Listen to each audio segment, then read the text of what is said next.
That's one thing Ime talked about, just making the Warriors pay when they double team Jalen Green. Oh, man, it's a foul. Dylan Brooks. Curry is tripped again. And Fred VanVleet humiliated the Warriors when it mattered most, and the Warriors never saw it coming.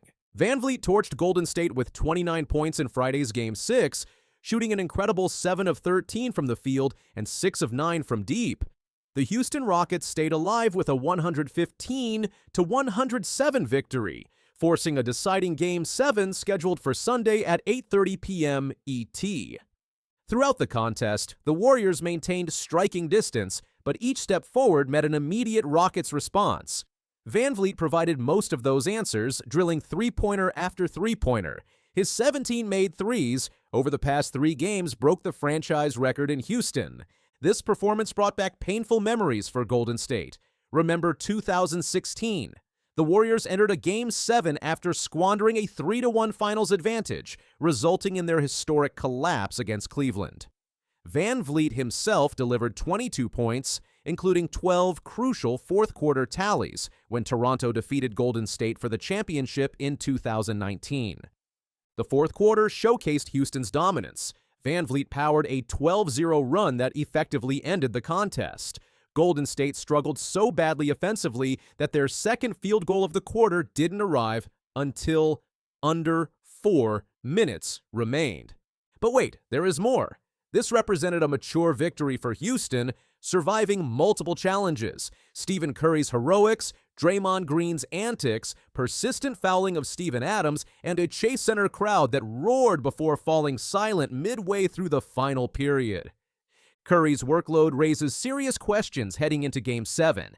The 37-year-old played 42 minutes, his highest total of the series. Warriors coach Steve Kerr employed him for essentially every competitive minute of the second half. When Curry picked up his third foul in the second quarter, Kerr kept him on the floor and witnessed an 11-0 personal scoring run.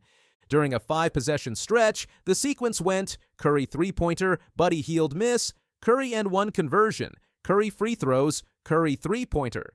Curry managed only the briefest of breathers in the third quarter, exiting for exactly 2 seconds during a Hack and Adams foul situation. He needed to sit down, but returned immediately. His 42-minute night matched what some compared to J.J. Redick's controversial rotation decisions. Draymond Green's flagrant fouls emerged as another storyline. Minutes into the contest, he earned his second flagrant for grabbing Jalen Green's hair and pushing him down. History suggests trouble ahead.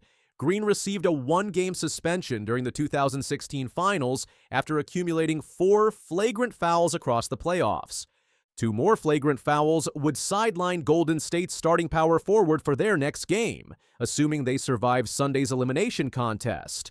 Even ESPN's announcers expressed fatigue with Green's behavior during the broadcast. Meanwhile, the Eastern Conference saw its drama. Jalen Brunson's game-winning three-pointer from the top of the arc clinched the Knicks' 116-113 victory over Detroit, completing their 4-2 series victory. New York now faces defending champion Boston in the semifinals, a team that dominated them 4-0 during the regular season with a combined 65-point margin. The Celtics present New York's toughest test of the Tom Thibodeau era.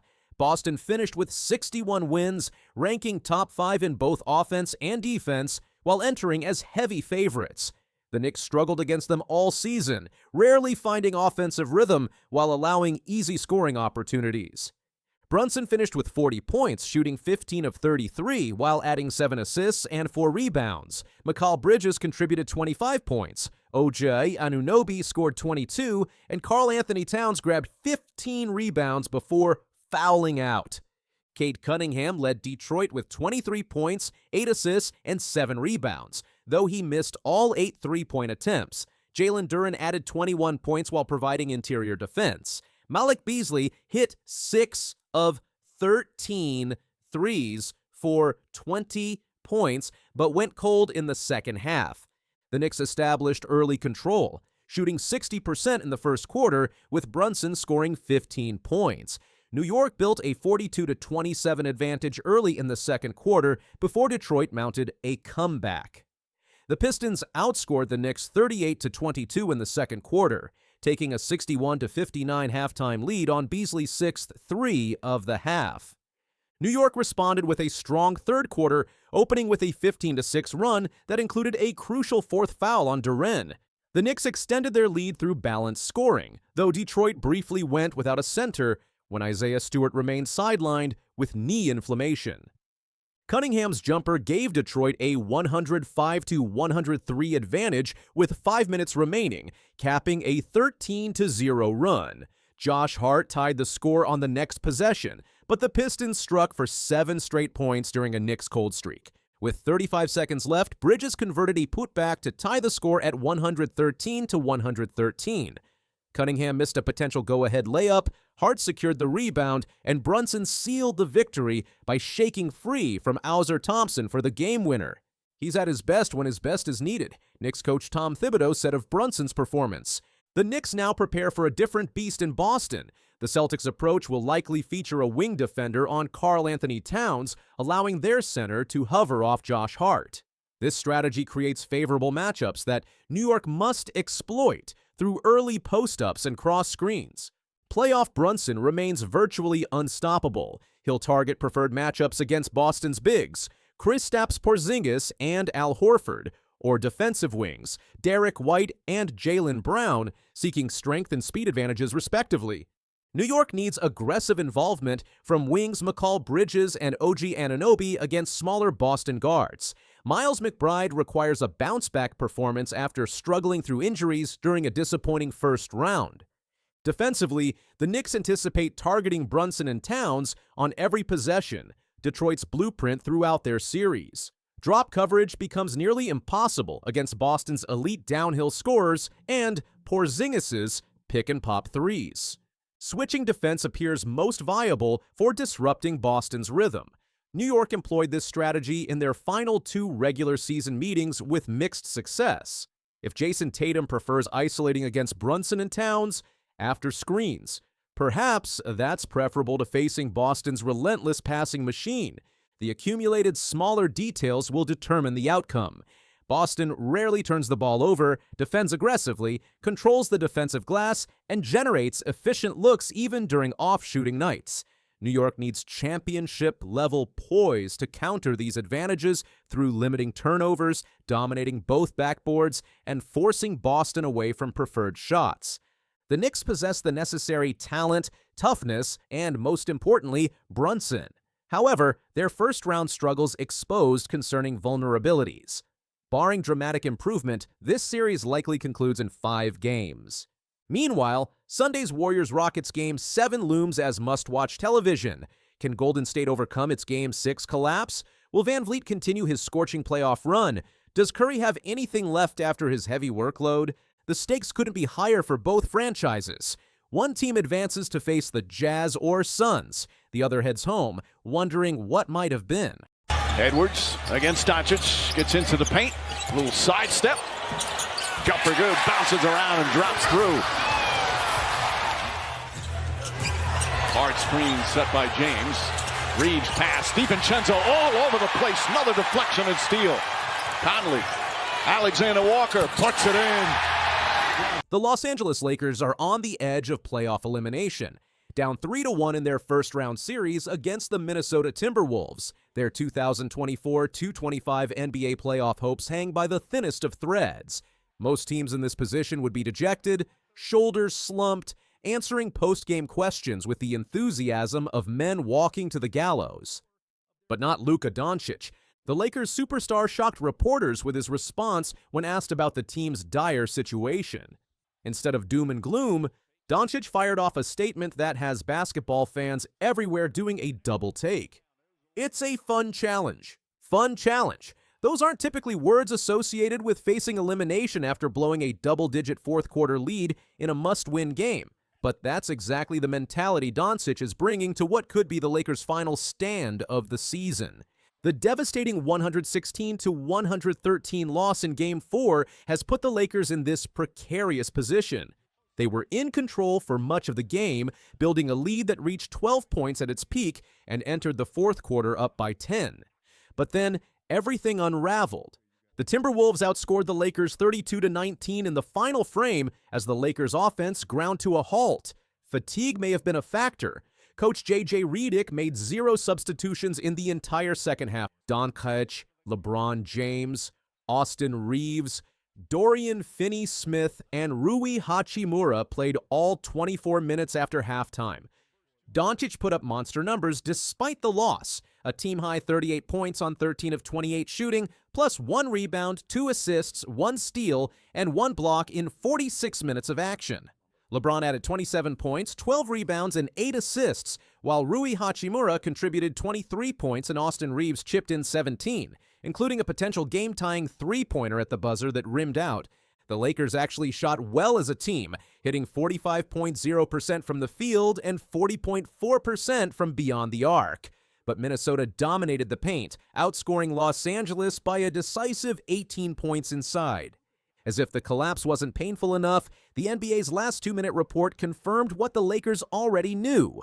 Officials missed a critical call that could have changed the outcome. With 35.4 seconds remaining, and the Lakers trailing by just 1 point at 114-113, Timberwolves forward Jaden McDaniels tripped Doncic near half court. No whistle. The NBA's report was clear. It read, McDaniels steps forward into Doncic's path, initiating illegal foot contact that causes him to lose his balance. Doncic was more direct in his assessment. Had officials made the correct call, Doncic would have gone to the free throw line with a chance to tie or take the lead. Instead, the Lakers had to burn a timeout to avoid an 8-second violation. On the ensuing inbounds play, Minnesota stole LeBron James's pass, and Anthony Edwards made 2 free throws to extend the lead to 116-113. That wasn't the only controversial call. LeBron believed he stripped Edwards cleanly on a crucial late play. That play happens all the time. Hand is part of the ball. That's what they say. I feel like the hand was a part of that ball. All the time, hand is part of the ball. That's what they say. And, I feel like the hand was a part of that ball. I was able to get his hand on top of the ball stripped down and out on him. So I've seen that play over and over before, but it is what it is. The NBA disagreed, determining James hit Edwards on the wrist, a foul by the rulebook. In the face of elimination and controversial officiating, Doncic's full comments revealed an unexpected mindset.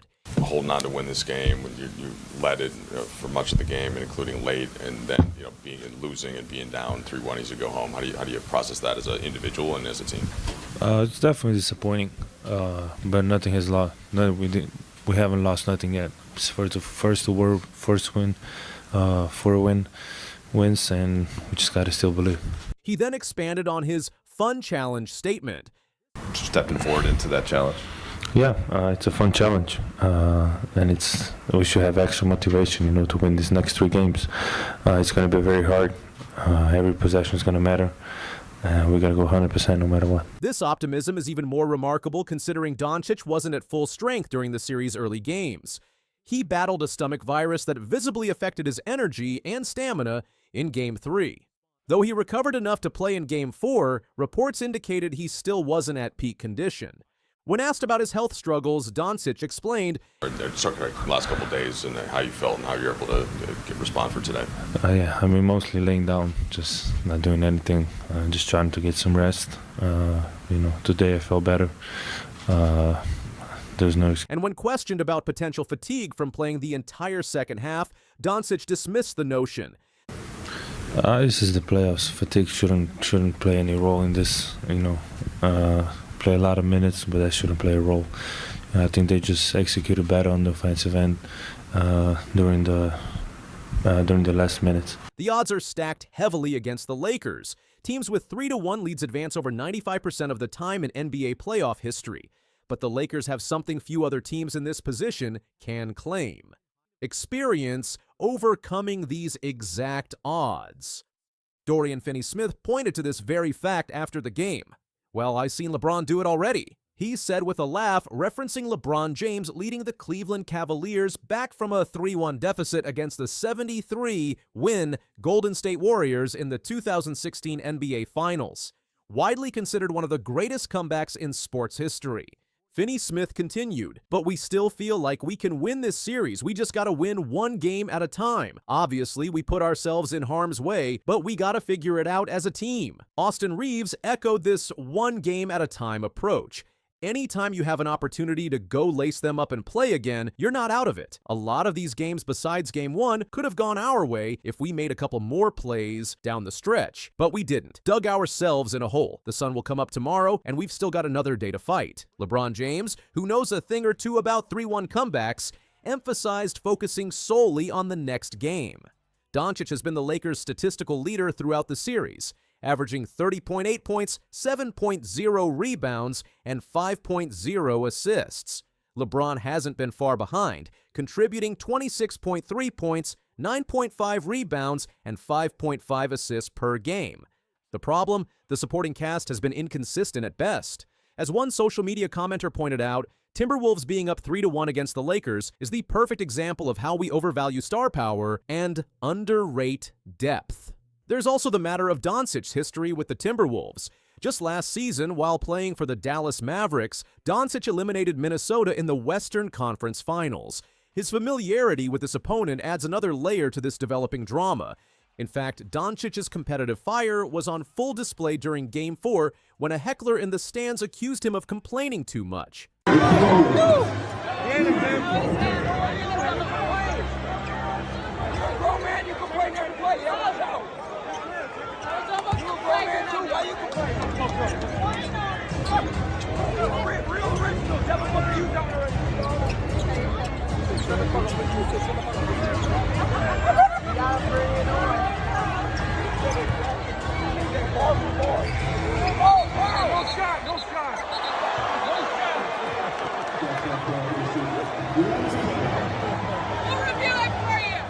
Looking at the series as a whole reveals some striking patterns.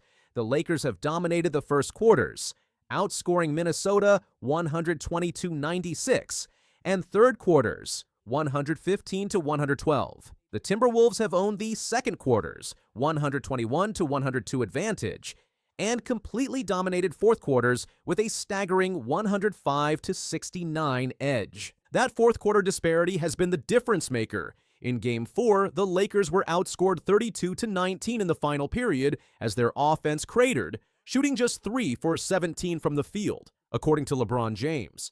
When asked about these late-game struggles, James pointed to missed opportunities rather than fatigue. James also highlighted the importance of closing quarters strongly. Game 5 is scheduled for Wednesday night at Crypto.com Arena in Los Angeles. It's do or die for the Lakers, who must win to force the series back to Minnesota for Game 6. Doncic's midseason trade from Dallas to the Lakers in February makes this playoff run even more significant. The 26-year-old superstar's 7-year stint with the Mavericks ended when he was dealt to the Lakers in a stunning move. Now, he's trying to avoid a first-round exit with his new team. The Lakers secured the number 1.